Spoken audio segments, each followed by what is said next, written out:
Hi, I'm Chef Gail Sokol and welcome to my kitchen. Today we're making peanut butter billionaire bars, and that's the bar cookie with 3 layers. It's got shortbread and we're making ours peanut butter flavored. In the middle is this gorgeous caramel loaded with salted peanuts, my version, and the top is this beautiful chocolate ganache. So let's get started. I'm very excited. First we have to prep our pan. Preheated our oven to 350 degrees Fahrenheit. I've taken a 9-inch square pan. You can also use an 8-inch if you don't have a 9-inch, that's fine. And then I've taken parchment paper that I've actually fit like an X. I've taken two pieces, okay, right here. Sprayed the bottom with nonstick cooking spray, fit them in, and then sprayed them on the top, all right? So we want to make sure that these come out, but because there's some caramel in there, we want to make a little insurance that these gorgeous bars come out. Parchment comes out the best. I've tried them with aluminum foil. It breaks and rips. Don't use it if you can help it, okay? So we're going to leave that aside, and now we're going to our food processor, and we're going to make our beautiful base, our peanut butter base.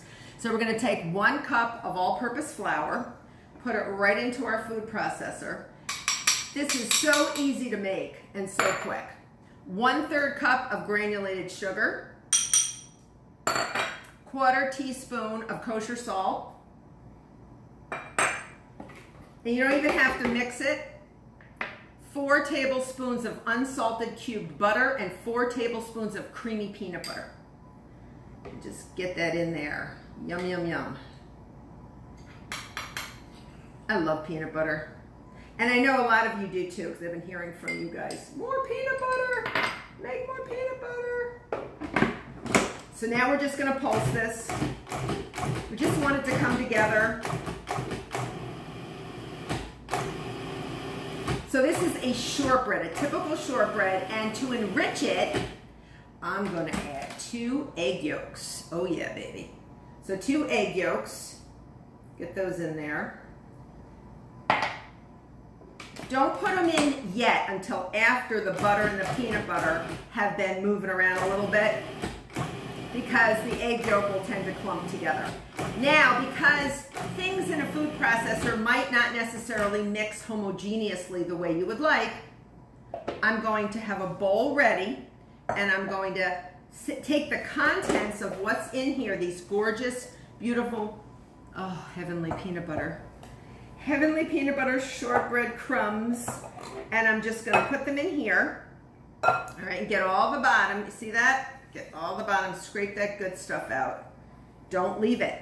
All right, that's an order from Chef Gail. Don't leave it. I'm going to go to my sink and dump this off.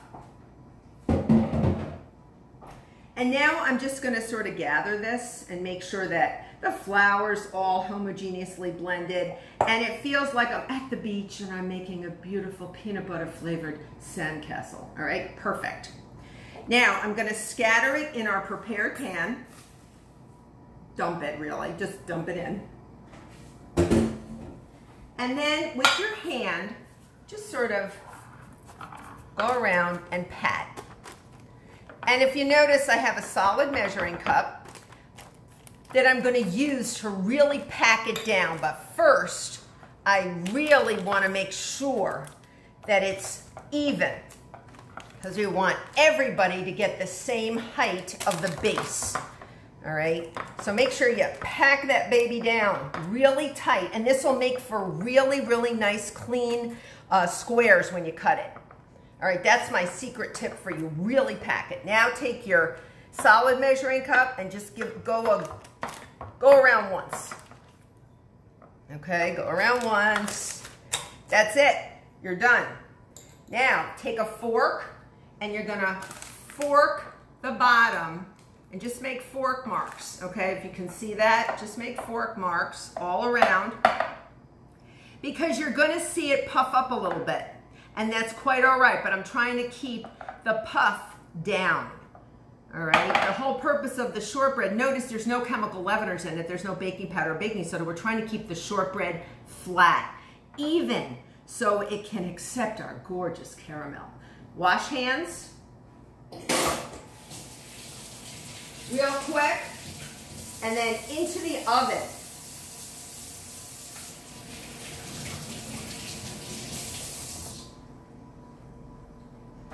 So put this beautiful base in your 350-degree oven for 25 minutes.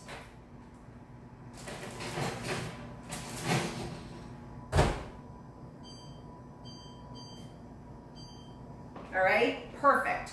Now, caramel. All right, so let me move a few things around.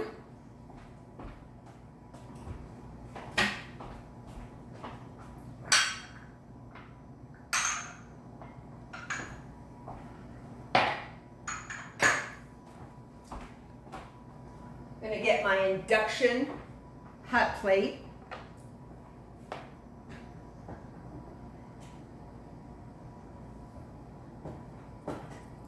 Plug it in.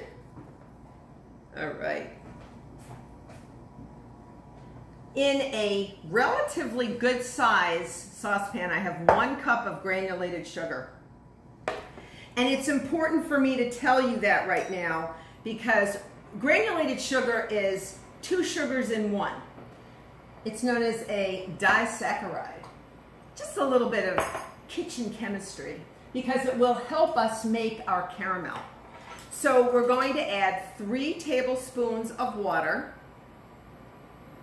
All right, and you do want water. 3, no more than 3. This is known as the wet method of caramel making. And then my secret ingredient is a teaspoon of lemon juice. That's an acid.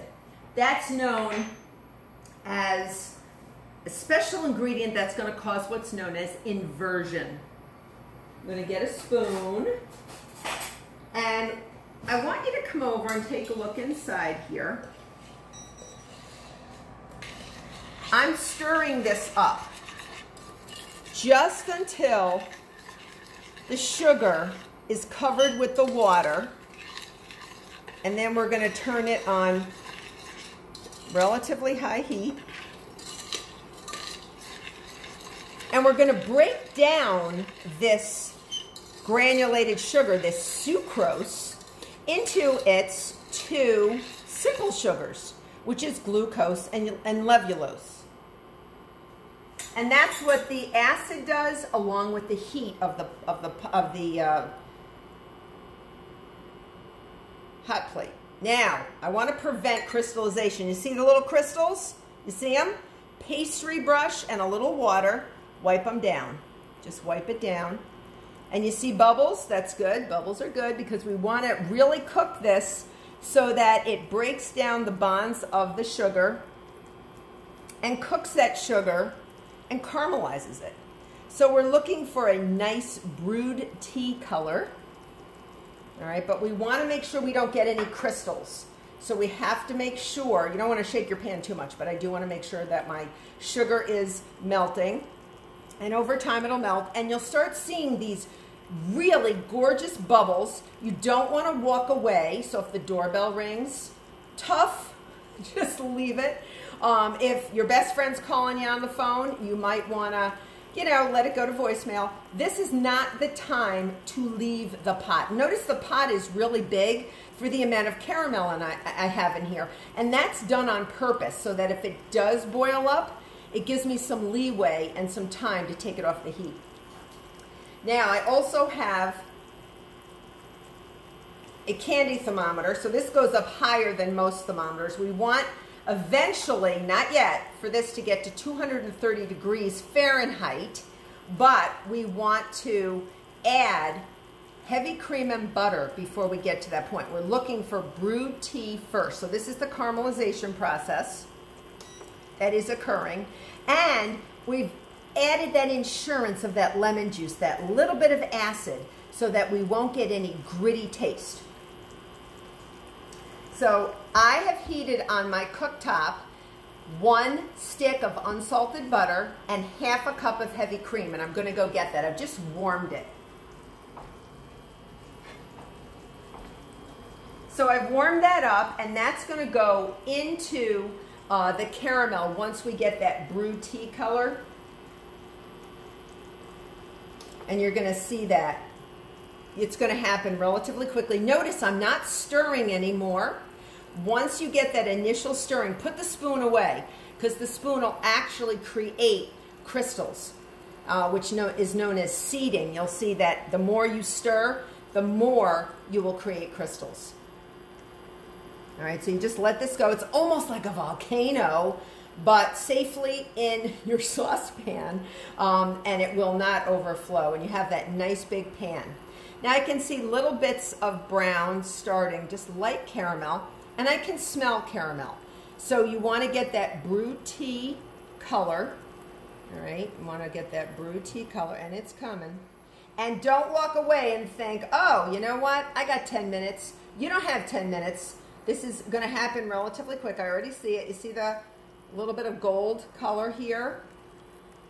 All right. And you have to be patient. It's going to happen. You see it? Little bit of yellow gold there. That's the caramelization process. Here we go. And once it happens, it goes fast, kids. So be careful.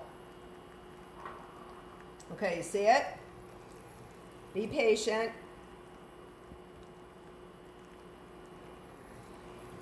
Getting to be light brewed tea now. Now we're looking for a little bit darker. You don't want to go too dark because it will taste burnt. All right. You see that? All right, so I'm going to take it off the heat. I'm going to put it right on my towel. And I'm going to add my heavy cream and butter. And you're going to hear a lot of sizzling. Don't get scared. I'll put your head back. A lot of drama. A lot of drama when you make caramel. Now you see that? I'm going to put it back on the heat. I'm going to stir it. This is where you can stir it. What's happening now is the caramel we've stopped the process of caramelization by adding a fat like this cream and butter. So we're turning it down a little. If it gets a little too wild and woolly for you, turn it down. And then we're going to take our candy thermometer and we want to get to 230 degrees. And it's going to go fast. This is what we're going to pour over our cooled shortbread layer. And then we're going to scatter peanuts on top. All right. Now this takes time to solidify. So you want to make sure that you give it time to solidify. So we're going to put this in the refrigerator once we're done. And I'll show you what I'm going to do. So you see how beautiful color that is? It's sort of like a golden brown, almost like a brewed tea, but even better than tea. This makes tea look like nothing. All right, so we're looking for 230 degrees. Again, you can stir at this point once that heavy cream and butter is in, but just try to let it do its thing. You want to get to 230. We're about 215 right now. All right. Once you get there, you're going to turn the heat off and you can leave it. As it cools, it gets firmer. And it's not going to get too firm, like the caramel that you might buy in the grocery store, those little squares. It's not going to get that firm yet. It's going to take a little while. So what we're going to do is we're going to take it off the heat. I think we've gotten to 230. Okay, I'm going to shut this down. I'm going to take out my thermometer. And you're going to see it will start thickening as it cools. All right, so I'm going to put it aside right over here. And what I've done in the meantime is I've made our ganache already. So what I did was I have taken 3/4 of a cup of heavy cream. I've brought it to a simmer in another saucepan. And then I've added 1½ cups of high quality semi-sweet or bittersweet chocolate. Just get it in there and you got this gorgeousness, right? Lovely. So I'm just going to put that aside. And let me show you what we got. So we're letting this cool, and look at how pretty the color is. See, it's very thin now, but it's going to solidify. Watch. I have already baked a flat shortbread off, all right, and I've covered it with this caramel. Let me show you what it looks like. Oh, look at this. And I scattered it, look at that loveliness, with some salted Spanish peanuts. All right. how beautiful that is. And look at, watch, this is the same caramel as this, only you have to let it sit in the refrigerator for a couple hours whenever it's firm. Now watch, I'm gonna touch it. See how hard? It's hard. It's nice and firm, and that's what you want. Don't pour it over your base unless it gets, you can actually pour it over your base when it's liquefied here, but you want to make sure that you refrigerate it before you put your ganache on. We're ready for the ganache. So I'm going to pour that on. Ooh, just all over. And I used a cup of peanuts. I don't know if I told you how many peanuts, but I used a whole cup of salted Spanish peanuts because I like a lot of peanuts. All right, I'm going to just spread this around. And you want to spread it. Don't worry about it coming out. It'll come out beautifully. Just spread this around. So this is your third layer. All right, and then it's going to go back in the fridge. And it may take a couple hours. If you're going to make this, try to do it the day before. But it's gorgeous. And then I'm going to put it back in my fridge. And I'm going to show you what they look like.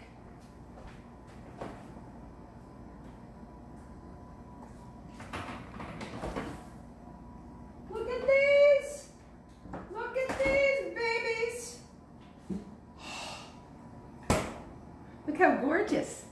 Look how gorgeous. You can see the 3 layers. And yeah, the caramel gets a little ooey and gooey, but I don't mind if you don't. So yummy, right? I hope you've enjoyed this video. I hope you make these billionaire bars, these peanut buttery billionaire bars, and I hope you become a subscriber. Till next time.